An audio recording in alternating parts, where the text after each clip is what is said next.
굿모닝, 굿나잇, 10분 아침 묵상 잠자리 생각, 성령과 동행하는 삶 네 번째, 사도행전 4장, 세상의 질문에 어떻게 답할까입니다. 사도행전 4장 5절, 이튿날 관리들과 장로들과 서기관들이 예루살렘에 모였는데 대제사장 안나스와 가야바와 요한과 알렉산더와 및 대제사장의 문중이 다 참여하여 사도들을 가운데 세우고 묻되 너희가 무슨 권세와 누구의 이름으로 이 일을 행하였느냐.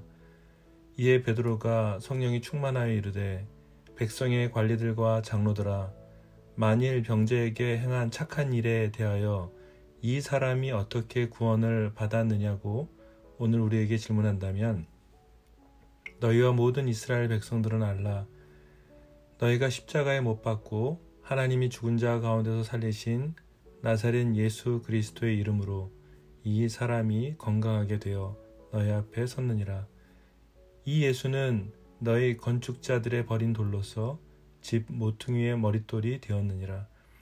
다른 이로서는 구원을 받을 수 없나니 천하 사람 중에 구원을 받을 만한 다른 이름을 우리에게 주신 일이 없음이라 하였더라. 4장 1절에서 22절의 내용을 묵상하려고 합니다. 사도행전 통독 1장부터 7장까지 시간 되실 때 꼭 반복해서 전체 흐름을 들어보시면 좋습니다. 선택된 그 책들이 적어도 묵상으로 선택한 책들은 적어도 10독 이상을 이제 반복하시게 될 겁니다. 신앙생활에 정말 유익한 것을 나중에 이제 알게 되실 것입니다. 계속 반복해서 들으십시오. 4장은 베드로와 요한이 공회 앞에 서는 장면, 그리고 한마음으로 기도하는 모습, 그리고 물건을 서로 통용하는 모습을 기록하고 있습니다. 크게 두 그룹이 등장하죠. 하나는 사도들과 백성들, 그리고 하나는 종교 지도자들입니다. 그리고 종교 지도자들의 질문과 또 베드로와 요한의 답변을 지켜보시는 또 하나님의 마음도 우리가 살펴보려고 합니다. 사도들에게는 2장의 성령 강림을 경험하고 또 그들의 말이 달라졌음을 보게 됩니다. 오늘 4장은 3장에서 나타났던 성전 미문에 있었던 그 하체 장애자, 그 40대의 사람이며 이 사람이 평생 걷지 못했던 사람인 것을 또 지역에 있는 모든 사람들은 다 알고 있었다는 것을 우리가 4장에서 확인하게 됩니다. 4장 1절에 성전 맡은 자는 성전에서 소요가 발생하지 않도록 성전을 수비하기 위해 임명된 병사들의 우두머리인데요. 유대인이 아닌 로마인일 가능성이 큽니다. 그리고 부활을 믿지 않는 사두개인, 그리고 제사장이 등장하죠. 대제사장으로는 장인과 사위 안나스와 가야바, 그리고 그들의 문중, 친족들이죠. 그들이 등장합니다. 그래서 종교인들로 당시 로마에 기생하면서 살아남은, 그래서 막강한 기득권을 가진 사람들이죠. 이들이 시편 2편에 나오는 것처럼 유대인 이방인이 합세하여서 말씀 그대로 타락한 모습을 드러내죠. 2장 1절이죠. 시편, 어찌하여 이방 나라들이 분노하며 민족들이 헛된 일을 꾸미는가. 세상의 군왕들이 나서며 관원들이 서로 꾀하여 여호와와 그의 기름 부은 받은 자를 대적하며, 이렇게 기록되어 있습니다. 사도들이 부활을 증거하고 또 백성에게 가르치는 것으로 성인 5,000명의 남성이 말씀을 믿는 자들이 나오게 되죠. 그래서 종교 지도자들은 자신들의 기득권을 지켜내기 위해서 그들의 권능을 부인하고 또 사도들의 권능을 부인하고 그들의 가르침이 백성들에게 향하지 못하도록 했어야 했습니다. 그래서 사도들에게 그들이 질문을 합니다. 4장 7절에 너희가 무슨 권세와 누구의 이름으로 어떻게 이 일을 행하였느냐라고 질문을 하죠. 세상 사람들이 하는 질문으로서는 모든 그리스도인들이 우리가 받아야 하는 질문 같습니다. 성령과 동행하는 사람들은 세상으로부터 이런 질문을 받는 것이 당연한 것입니다. 이거죠. 아니, 당신은 어떻게 그렇게 억울하고 답답한 그 상황에서 어떻게 그렇게 행동하고 말했습니까? 당신이 그렇게 할 수 있는 것은 도대체 어떻게 누구를 통해서 그렇게 된 것입니까? 당신이 믿는 그 하나님을 나도 믿고 싶습니다. 이거죠. 세상으로부터 이런 질문을 받는 사람들이 많아져야 한다고 오늘 주님은 제게 말씀하시는 것 같습니다. 세상으로부터 비난을 받는 것이 아니라 세상 사람들이 우리의 삶의 실천과 내용을 보고 놀라서 어떻게 그렇게 담대하게 세상을 향해 아니오라고 혹은 그것이 맞다면 담대하게 어떻게 그것이 맞다라고 얘기할 수 있는지 라는 질문을 우리가 들어야 한다고 주님이 말씀하십니다. 우리는 두려워서 침묵합니다. 세상이 아닌 것에 대해서 또 잘못된 죄에 대해서 아니라고 말하지 못하고 그냥 침묵합니다. 암묵적인 동의로 세상은 더 악해지죠. 성령과 동행하는 삶이란 세상을 향해 또 잘못된 죄악들을 향해 아니라고 말할 수 있어야 하고 바른 것에 대해서는 옳다고 이야기할 수 있어야 함을 오늘 베드로 사도와 요한 사도를 통해서 또 주님이 얼마나 기뻐하실까 이런 생각이 들었습니다. 세상 사람들의 질문에 베드로는 대답을 합니다. 아주 단호하고 분명합니다. 그 뿌리와 그 대답의 뿌리와 배경이 어디에서 시작된 고백인지 사도행전 4장 8절은 기록하고 있습니다. 베드로가 8절 베드로가 성령 충만하여 이르되 백성의 관리들아 장로들아 그 자리에 있는 권위자들과 또 백성들이 다 보는 자리에서 담대하게 외치고 있습니다. 여러분 그렇게 외칠 수 있는 분명한 이유를 발견하셨나요? 네, 맞습니다. 성령 충만하여입니다. 성령과 동행하는 삶은 우리 힘으로, 지혜로 아니면 내적 멘탈이 강함으로는 불가능합니다. 성령이 충만하여입니다. 성령과 교제해서 그 성령이 내 안에 계심으로 그 성령이 말하게 하는 삶이 성령과 동행하는 삶이며 성령과 동행하는 삶이란 내주하시는 성령의 충만으로만 가능한 것이죠.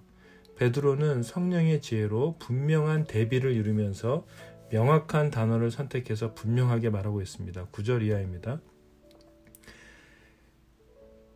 너희가 말한 질문이 이 질문이라면 하면서 질문에 대한 지혜를 갖지요. 베드로가 이 병자에게 행한 착한 일에 대하여 어떻게 고침을 받았는지 너희가 질문한다면 이라고 그 질문을 다시 하죠. 그러면서 이렇게 분명히 말합니다.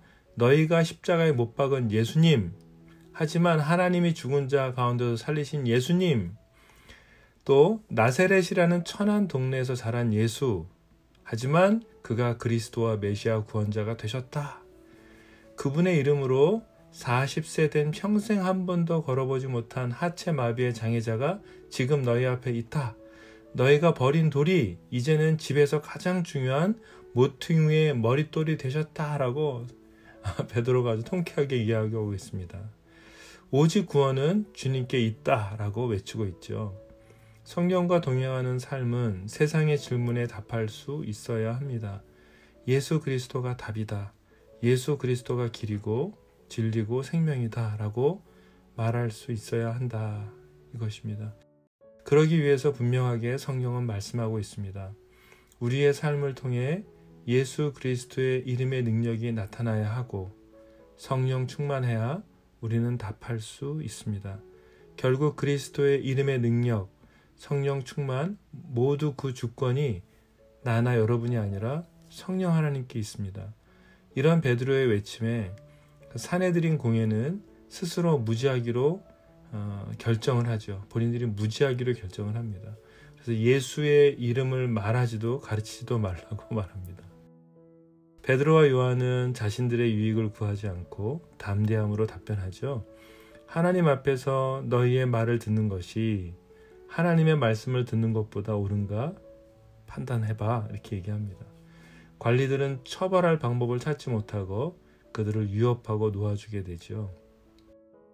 사장의 성령과 동행하는 삶은 하나님의 말씀이라면 나에게 피해가 되더라도 하나님의 거룩함을 지켜야 한다면 끝까지 물러서지 않고 아니라고 말하는 삶인 것입니다.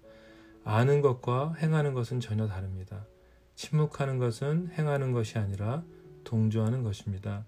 빛으로 소금으로 세상에 답해야 합니다. 하나님께서 이 모습을 보셨습니다.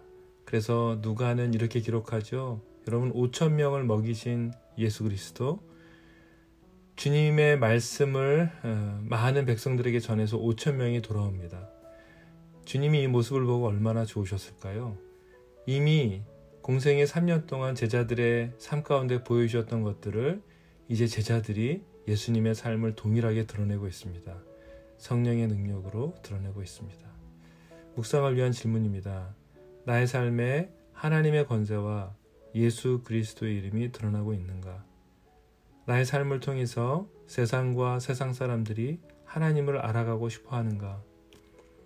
좀 더 구체적으로 얘기해 볼까요? 나의 삶이 가족과 남편과 아내 그리고 공동체와 직장에서 하나님을 알아가고 싶게 하고 있는가?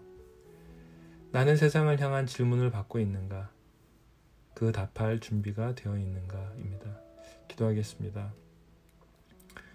하나님, 나의 삶에 하나님의 권세나 예수 그리스도의 이름의 능력이 사라졌습니다.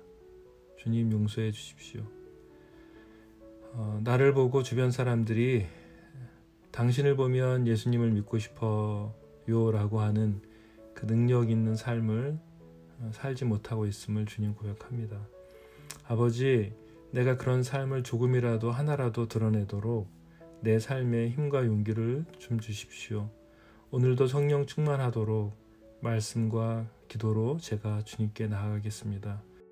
예수님이 구원이시고 길이시고 생명이시며 진리임을 담대하게 전할 그 삶의 간증을 오늘 저희에게 허락해 주십시오. 주님 도와주십시오. 예수님의 이름으로 기도드렸습니다. 아멘.